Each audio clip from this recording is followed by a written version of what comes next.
Pilipinas, una sa ating mga balita. Magbabalik bansa na ang Filipino Olympians na nagbigay karangalan sa bansa sa katatapos lang na 2024 Paris Olympics. Nakatakdang lumapag sa Villamor Air Base ang ating mga atleta mamayang gabi bago magtungo sa Palasyo ng Malacanang para sa isang awarding ceremony. Makibalita tayo kay Billy Borja. Makakatanggap ng Heroes Welcome ang mga Filipino Olympians sa Malacanang Palace sa kanilang pagbabalik sa bansa ngayong araw.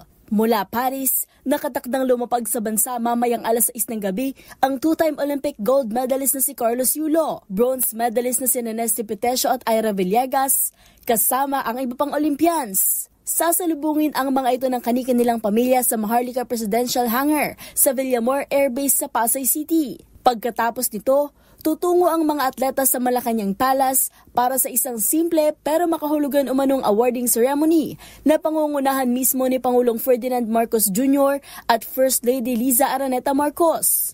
Ayon sa palasyo, gagawaran si Yulo ng Presidential Medal of Merit, habang Presidential Citation naman ang matatanggap ni Villegas at Pitesio. Samantala, inanunsyo na rin na gaganapin bukas, Miyerkules, August 14, ang Heroes Parade na magsisimula sa Aliw Theater ng alas 3 ng hapon at matatapos sa Rizal Memorial Sports Complex.